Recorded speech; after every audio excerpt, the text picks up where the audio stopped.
We are back, and putting food on the table feels more challenging than ever for many families. Tonight, we're showing you a solution. Some families can eat for less than $100 a week with simple, budget-friendly recipes. Here's Local 3's Catherine Vaughn with the story. It's a struggle Chattanooga resident Rayvon Black knows well. He's relied on food banks and assistance throughout most of his life and tells me the time he wasn't getting help were some of the hardest. Proof of just how important affordable, realistic meal solutions can be.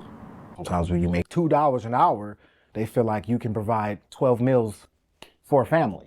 The father of four tells me while it's hard enough to make ends meet, grocery shopping can be just as much of a hassle. I just be very careful with, how I buy. I be very particular. I spend very specific amounts each time I go, even myself. The national average price of a dozen eggs hit a record high of $6.23 in March of last year. And as grocery costs stay high, families across our area are feeling the impact. Prior to the pandemic, so in that February 2020 timeframe, we were serving just over 1,500 families a month.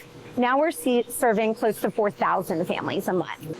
Janine Carpenter with the Chattanooga Area Food Bank tells me it's not just the number of people these food banks are serving that's shifting.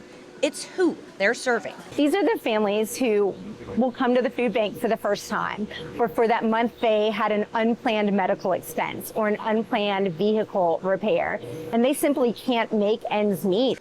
Carpenter says they make too much to be eligible for SNAP benefits, but not enough to keep up with the rising cost of living and everyday expenses. When you put all of those things together, a family has to make really hard choices about how they're going to make their ends meet, if they're going to make their ends meet, and what they can put off paying for till another day. Author and social media influencer Jen Luke was once in that exact spot.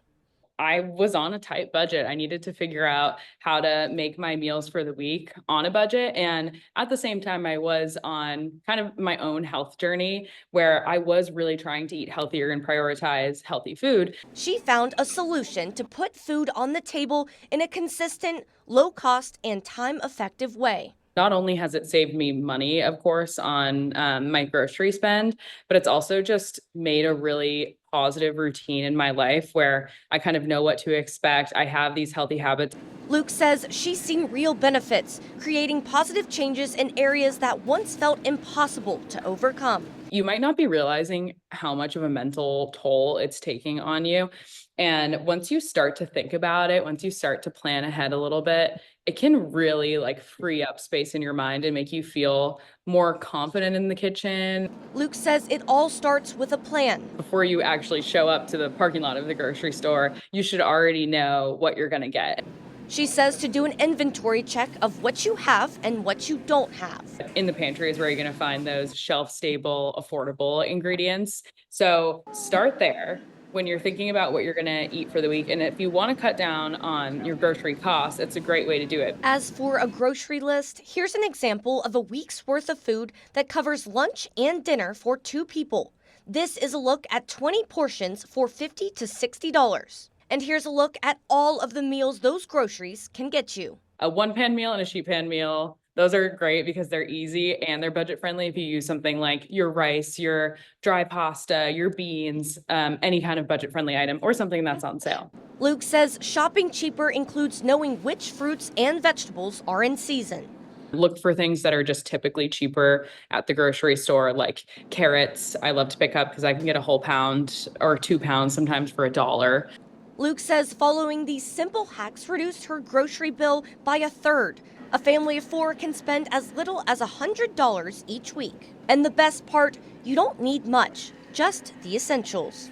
You don't need the perfect kitchen. You don't need every prep tool and little thing that you might see on the internet that's going to cut down time.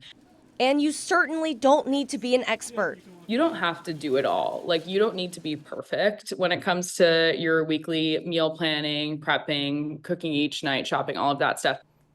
We've got a list of recipes and ways you can save while shopping. Just head on over to local3news.com. But for now, grab a pan and get to cooking.